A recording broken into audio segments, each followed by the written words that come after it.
Hi guys, and welcome back to another installment of Mole Lotus. I'm Jess Grace, the Mole Lotus, and I've named the channel Mole Lotus after those who identify with starting a little bit further down than just the muddy waters in order to become the beautiful lotus flower.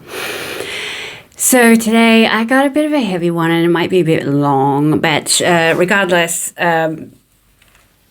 this is what I have been working on for, at least 3 years, I think.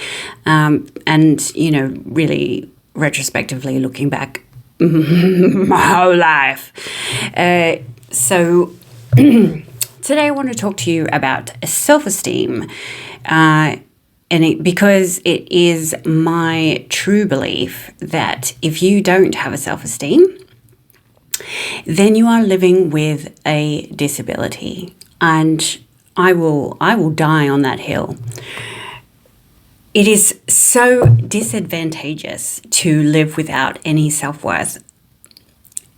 It's from relationships to jobs to going after the things that you want in life.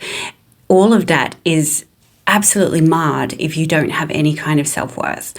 And I was watching this, I was scrolling, I was doom scrolling, and there was this great clip. I wish I'd saved it so I could credit the creator, but she's just like, hey, does anyone know, do you have a self-esteem? And also, what is that? And I was just like, oh my God, so true, so true. How can you know what to look for if you've never had any experience of it? So I will start with my backstory a little bit. I'm just going to plow through as much as I can and get to the relevant bits. So I've mentioned before, I had trauma as a child. I don't think there's anybody who hasn't had any kind of trauma in their life, but this trauma continued on throughout my life, just, bad choices, blah, blah, blah.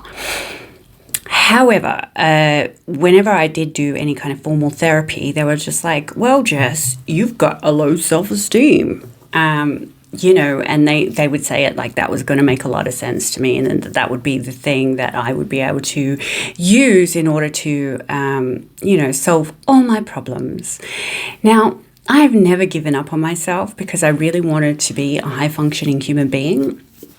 However, nothing ever really stuck. I think you can have lots of lovely insights into yourself and your behavior if you do, the workshops and the therapies and all those self-help books, right? But unless you do the things every day, it sort of doesn't really stick. And it's sort of hard to gauge where you are on your healing journey. It doesn't end. It never ends. It never ends. If you don't know what it is that you're truly working towards, I feel like people who, let's say you are living a normal life and then you break a leg, and then you have to have that leg heal, and then you go through rehabilitation and you work towards having that leg as functional as possible. But in that scenario, you knew what it felt like to have two legs that were working really well. And let's just say you were born without a leg and, you just never had a leg. And then somebody one day gives you a leg, a robotic leg or something like that. It's just so hard to understand and gauge how it is to use two legs instead of one if you've never had one. And I feel like therapy sometimes might miss that aspect of, hey, Jess, you got a low self-esteem. Oh, fantastic. I don't know what to do with that information. Anyway, so I've always been trying to better myself and be better and just a functional human being. And really the reason behind all that is because deep down inside, I was so well hidden because I just did not want anyone to see what it actually was like in there. And I felt like my whole life that I was walking around and everybody else got something that I just wasn't getting. And if you identify with that, well, then you identify with the Mole Lotus. Every single human being has to grow and expand and conquer adversity and all these life tribulations, and it makes us who we are. It's fantastic. But some of us might have started a little further down and had to climb out of a big fucking ditch, and each time you're getting nearer to the top of the ditch, you slide down because it's really hard to get out of that ditch. It's muddy and it's gross and it's hard to see, it's cold, it's dark. So getting to that point that's just outside of the ditch, only to see that everybody else had started at the top of the ditch, and that extra climb then, which is hard as it is, you've then got to get out of that ditch and then climb up here. So that's what I mean by Mole Lotus, if that wasn't what you had gauged. But for me, I think the biggest, most profound sort of like, fuck it, I am going to fucking get out of this fucking ditch once and for all, was 3 years ago. So I was still with my husband, still married, and I just had the worst depression because I realized I was in this situation that I had no way out of. So listen up, ladies, the trad wife thing, don't do it. The reason being, you don't have yourself any options anymore. You stay at home with the kids and your career goes bleh. Not that my career was great to begin with, but at least, I had something. Anyway, I realized that for me to leave my husband, I didn't have a lot of options because he was the breadwinner and I had nothing. I didn't feel entitled to any money. I never felt entitled to money in my marriage. Like, as soon as I stopped working, I stopped buying underwear, basic necessities, because to me, I didn't have a job. I didn't have income. I was at home with the kids. I felt like that was something that I should be ashamed and guilty about because I wasn't out working as well as doing a full-time job, which is looking after the home and raising small children. Again, this will make sense later. So I had to get out of this depression in order to be able to move on because I had no choice. I as soon as you have children, the thought of ending things in regards to giving up on your life isn't an option. So I had to find a way out, and I decided to get a job, and I went back to work, and I got a freaking awesome job that I loved. And as I spent, the next, I think it was about 6 months, working away and having a lot of success in this job, I got a little bit of self-esteem back, or some self-worth, or I could see a way out. And that's when I left my husband. Like, no baddie to him. I just wasn't fulfilled, and that was mostly my fault because I had no idea who I was and what I really wanted in life. And so how could we be a good match if the person who I was so this, and the person that person married was just like this. Anyway, then I thought, now that was really hard. That was a really difficult time. I had, children. I had a job. I had to sort of, as much as any man can be a good man, if you put yourself in the position of trad wife, you've still got to play by the rules. They're upset, you've left them, and they're the ones holding the money, and they're the ones holding the power. So you have to be careful. And so tiptoe. And I was starting to get really exhausted. So about 6 or 8 months after I separated from my husband, I met somebody, and I thought they were my soulmates. And I thought this was my reward for being brave and going after what I wanted in regards to the job and ending my marriage and, still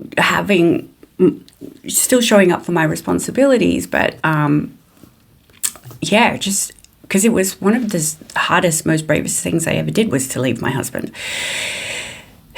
And so I thought that this man was my reward, and that I would finally be in a relationship that I loved and adored.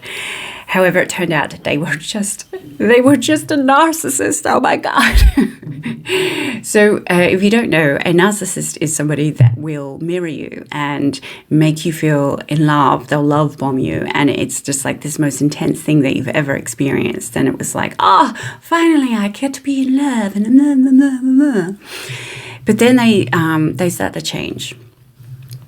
Now, one of the things that this guy did was really made it really quite a public affair in the workplace. And it was a precarious position that we were in because he left his wife to be with me. I did not have an affair, but I thought I was doing the right thing by saying, if you want to be with me, leave your wife. And he was like, I do want to leave my wife. And then everybody at work knew that because we both worked together. And so that was, really public. And where I worked was a lot of there was lots of people there. They all knew my business. And I felt like I had to explain myself in order to justify this horrible, torrid thing that I'd done. But to me, it felt like it was the right thing because I'd never been loved like that before. Okay, so he moved in with me, and then things changed very quickly. As narcissists do, they can't keep up that mask for long, and it changed, and he became nasty, and I still had to look after my children, and but I knew that if I kicked him out, I would be publicly humiliated at work. And I think he knew that because I had confessed it to him. I said I would be ashamed and embarrassed and mortified, I think is the word. So that happened. He just became shit, and I could not have someone like that around my children. So I had to take the public shaming and kick him out. He was dangerous. He took a lot of my money and my time. By the time he left out, I had these chronic urinary tract infections, and that can symbolize repressed anger. So I'm putting up with this person, and I'm unwell, I'm exhausted, I'm financially fatigued because, he couldn't contribute financially. Kicked him out, and the urinary tract infection was finally resolved. However, my heart was absolutely broken. It was devastated, and I just didn't know what to do. I've had this pattern my whole life that any sort of moments of joy are so fleeting because right around the corner, that lead balloon that follows me around is slowly catching up. Not slowly, it's never slowly, it's always fast. There's always a rug being pulled out of me whenever I've experienced any kind of joy. And I was just devastated because I thought that this was my time to be happy and have love and all that sort of stuff. So, no, it was not. It was not. And I just obviously knew that it was me. It was obviously me that was causing all these things to occur in my life because the pattern is happening to me. So I am the constant. I was the constant. And so I really wanted to just solve it. And I felt like that was the best way to get through this grieving process. And had I known then how long it would take, I guess I wouldn't have been so cool about it. I probably would have looked for a faster option. Anyway, what I decided to do, and I thought I was going to vlog this for some reason, but it just never came out of me. It never felt right. I didn't do it. But I thought I'm going to start with reparenting myself because I read this book by Vincenzo. The editor is here. The author is Vincenzo Venezia, and I butchered that. I know, I'm sorry. What's funny about this book is that I think it's been translated into English from Italian, but it kind of reads like you're in trouble. Anyway, good information. Just take it with a grain of salt. But it was about daughters with emotionally unavailable fathers, or what people like to laugh about women with daddy issues, right? But really what happens is unintentionally, but fathers who are present in their daughters' lives teach women how to have a self-esteem. And my dad wasn't available at all. And I don't begrudge him. Both my parents were really young when they had us. And my dad had a horrible upbringing, like really violent and disgusting and torturous. And I think he was terrified of doing anything like that to somebody else. And so he ran away, which I don't hold it against him, right? But inadvertently, that meant that I never formed that vital self-esteem. Now, I don't think fathers intentionally go, well, daughter, this is how you have a self-esteem.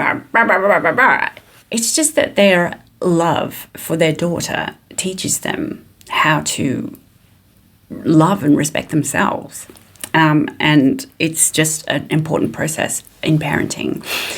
And so yes, I looked at that and I thought, well, this is my time to be the father and teach myself how to have a self-esteem. So reparenting yourself, if you're not well versed in that, it's where you go back and you act like a parent in your head. So you're really trying to monitor your thoughts and the way you talk to yourself, which is near impossible because we have like 65,000 thoughts a day. But sometimes we can catch really profound thoughts. So, instead of making a mistake and berating yourself and going, look what I've done, I'm an idiot, blah, blah, blah. It's more like, oh, no, you made a mistake. That's fine. Pick yourself up and let's try again. Mistakes are building blocks to success. It's just things like that, real positive kind of stuff. Now, when I was a practicing clinical hypnotherapist, anybody who was a parent was really, easy because you would say, would you say to your toddler that's learning how to walk, oh, you big fucking dummy, you're so shit at this. Why bother? Blah, blah, blah, blah, blah. You're always getting it wrong. No, you would say, oh my God, well done. Okay, let's try again. You would just say beautiful, lovely, nurturing things.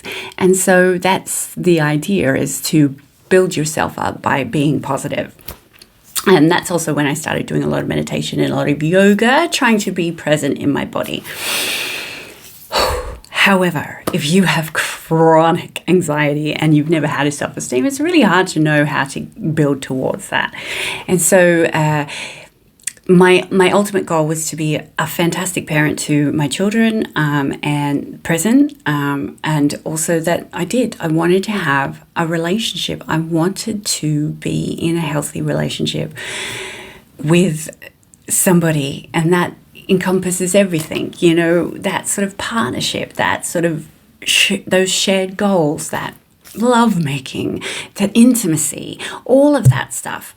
I wanted that because I'd never really had it. My husband loved me, but we weren't intimate. We weren't really even that interested or didn't really know each other that well. It was just sort of like, yes, we have things to do. All right, you go over there, you go over there. And we would share a joke because we were both quite sarcastic. So I think we had shared political beliefs, but we weren't intimate in the way that I crave to be intimate with somebody. So I am doing all this self-work and, trying to build up a self-esteem. But like I said, living without a self-esteem is like you don't have a leg, but nobody's acknowledging that you don't have this leg. Nobody gives you the aid and the support and the language and the education on how to live without this leg and how to possibly grow a new leg and then to rehabilitate yourself to be able to know how to use that leg. And so it's disadvantageous because, I will go into that, but I'm going to just quickly finish the story. So cue dating and dating apps. And all relationships are opportunities to mirror what you need to work on. And so I discovered anxious attachment and decided to work on that. And then learning how to reject. Okay, so there's this saying, rejection leads to perfection, right? And I always thought that the more I was rejected, the more that the right thing would come along.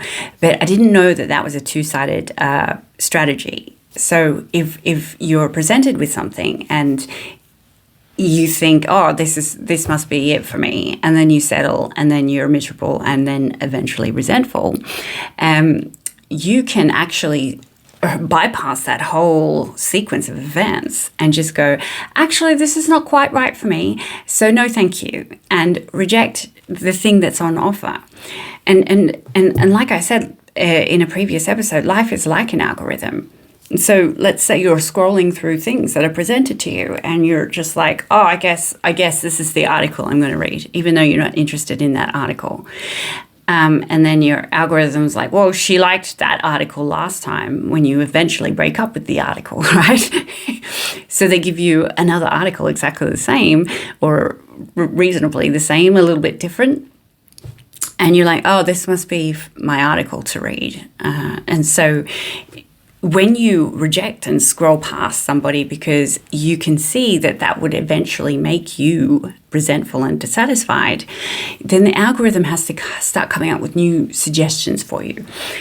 So learning how to reject, learning how to see yourself in another person, or to notice the patterns that you're displaying because you're dating somebody else, or having any kind of relationship with another person, and then going, well, that's my work, right? Because everybody's always doing the best they can with the information that they have. And as soon as you know better, you do better. And I know that that's true, because I know as soon as I can identify something that I've done that's toxic, I want to fix it. I don't want to be a toxic person, and I don't think anybody does. But it's that constant movement that we need to make in order to discover these things about ourselves, and then do the work in order to rectify that and to grow as a human being, so that we can have healthy relationships and jobs and communities and blah, blah, blah. So 2.5 years of horrible dating. And, I almost came close, but, eventually would see that people were not appropriate, and that long term that would frustrate me, and being the big brave girl and rejecting that situation. Then more recently, I feel like I'd worked on my anxious attachment and learning how to ask for my needs to be met around that, by finding somebody who would be patient enough to understand that I just need a little bit of reassurance every day, and I'm fine, I'm good to go. Are we good? Are you mad at me? No? Okay, good. Easy as that, right? Then came fearful avoidant. Oh my God. And I feel like that is the energy update this week, because a lot has unfurled from this this relationship that I started, and the fearful avoidant. And what it has shown me is that I am still not living with self-esteem. So I had a big blow up. I just freaked out, because I knew that if I let this person in close to see that there were all these things that I was so ashamed of about myself, that I felt like I wasn't where I should be. So there's still that external validation, oh, well, that person's got this and that person's got that, and I've just got blah, blah, blah. And so then I'm looking at that and just going, oh, okay. And then something became really apparent to me by looking at these things that I'm ashamed of, because I feel like I'm at rock bottom in my life in regards to what I can offer somebody else. And then I'm like, that's a weird thing to sort of look at or perceive yourself in a particular way. Now, 10 years ago, I might have been 15 even, I did this great workshop. It was pretty cool. But one of the things the facilitator taught us was the universe takes things away if you're not responsible with them, because it doesn't want you to get hurt. And so when you notice things disappearing, it's because you're not doing it right. I don't know how else to say that. It sounds quite judgmental. You're not doing that right. Let me take that off you. But it's more like, I don't think you're ready to play with fire yet. Maybe we should do a bit of fire education. Come, let's go do some fire education. I think it's a bit more like that. And then, so I, with the anxious attachment and my anxiety and my trauma responses to fawn and people please, okay? So if you don't have a self-esteem, then you ultimately don't feel like you deserve love. And so you still crave love though. And the way that you can overcome that is by adding worth. So what I would do in a relationship, in any way, shape or form, friendship, work, intimate, is to throw what I had at it. Now that could be money, my energy. This is what I can do for you. I can do this for you. I'll do this for you. Oh no, don't worry about it. I'll do this for you. And so, or my money, I'll get it. No, I'll get it. I'll get it. No, I'll get it. No, don't you worry about it. I'll get it. No, I'll get it, because I don't want you to see that I'm not lovable. So you're going to be distracted by this nice, shiny thing. So energy, my performance, my money, I guess all of those things are these beautiful fanfares of distraction that I am not a great person. I'm a shit person and I don't deserve love.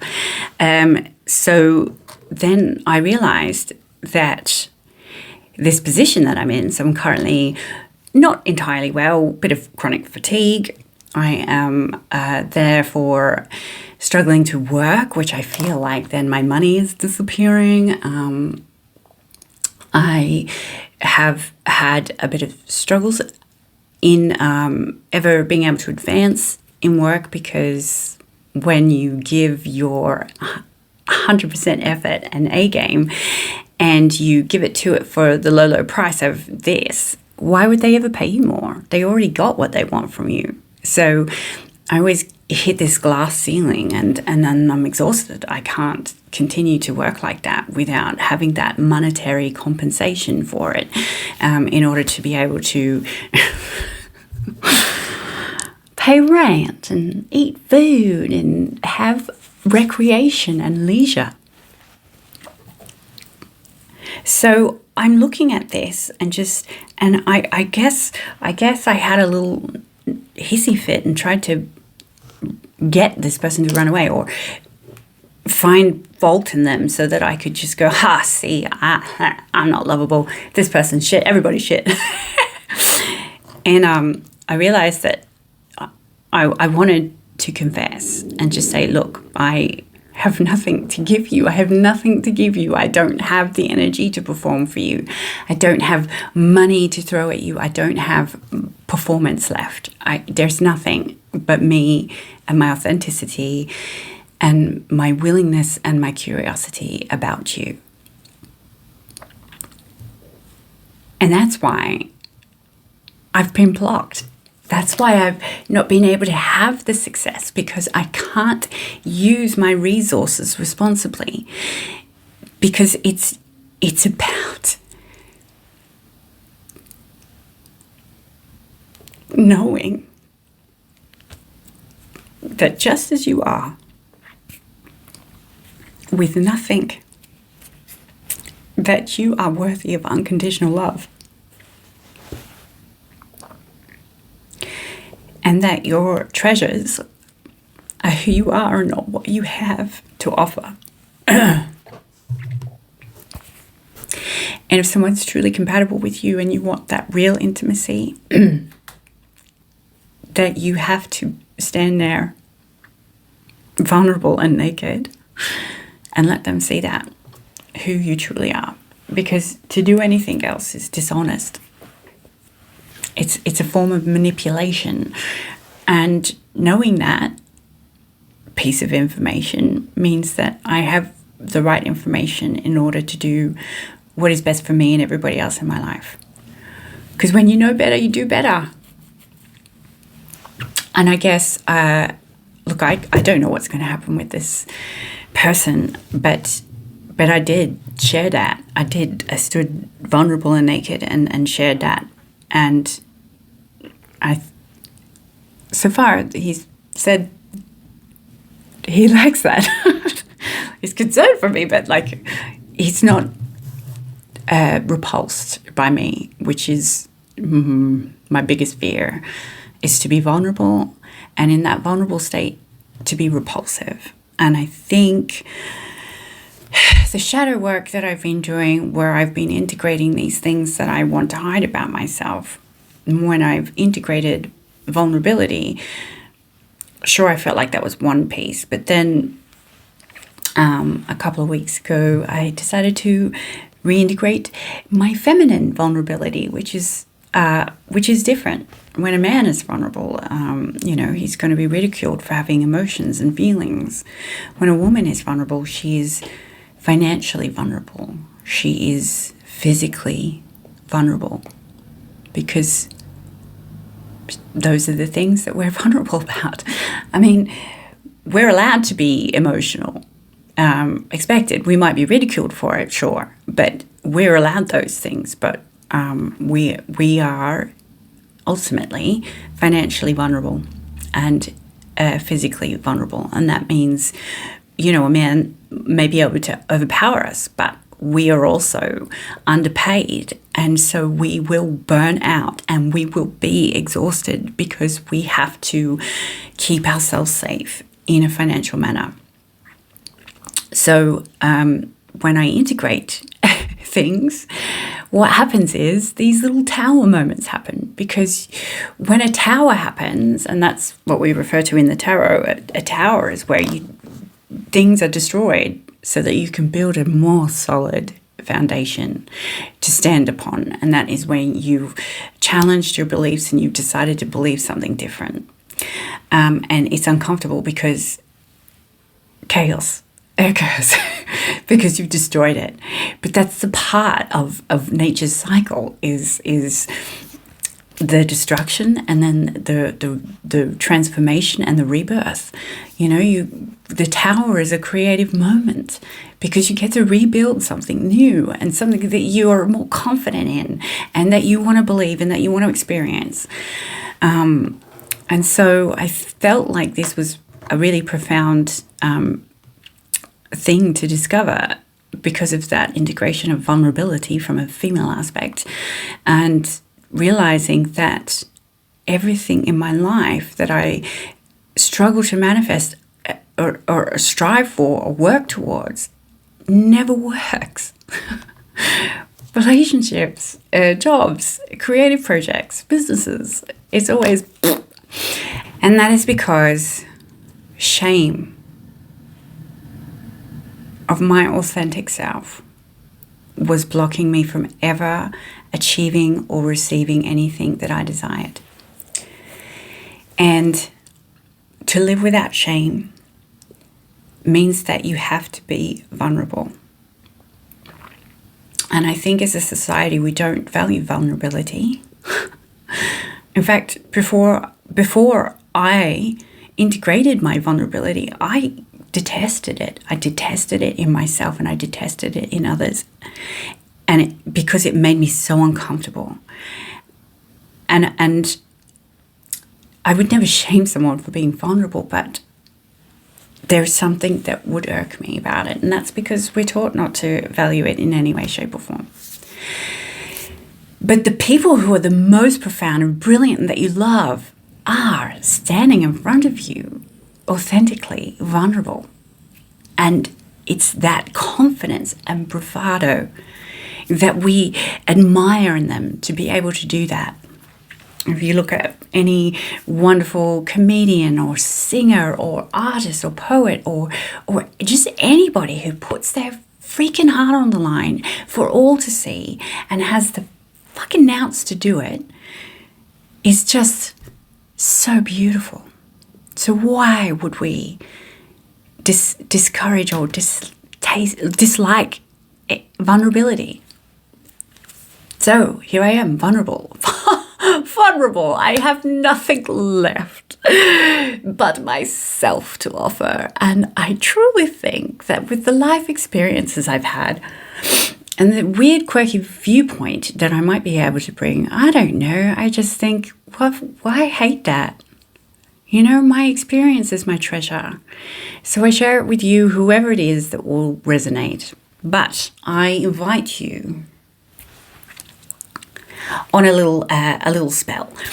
New moon's just happened, but I want to credit this to my best friend who has been my absolute fucking rock through the past 3 years while I've done this.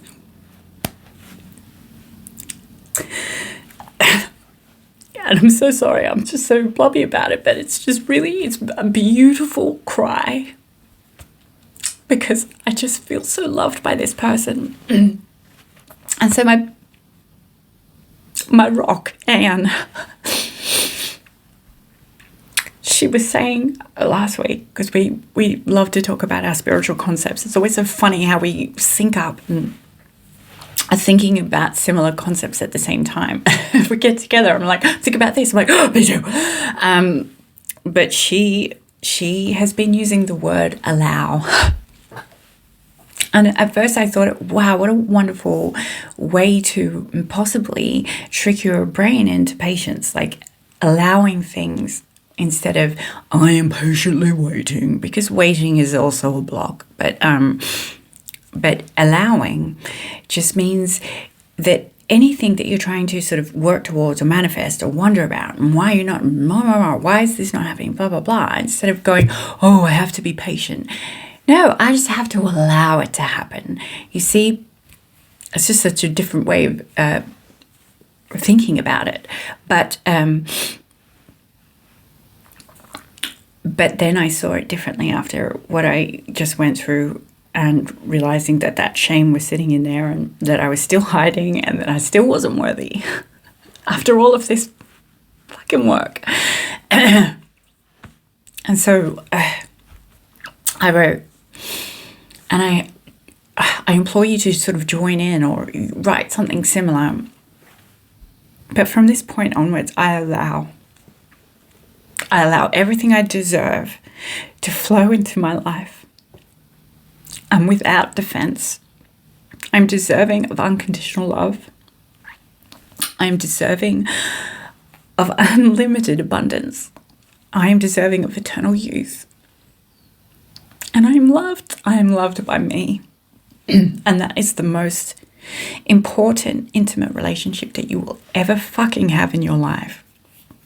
And as soon as you can stand there vulnerable and go, this is what I am, and I love that,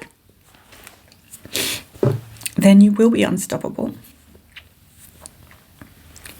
And to stand there and to say, I allow everything I deserve to flow into my life, means that you have to see yourself honestly. Because if you could step outside and look at yourself, you'd realize you're not a shit person, that you're a lovely person, and that you're always trying your hardest. Every single person is doing the best that they can with the information they have. And the more you allow people to see that, the more opportunity you can see things where that information comes in, so you can get better and better and bigger and stronger and stronger.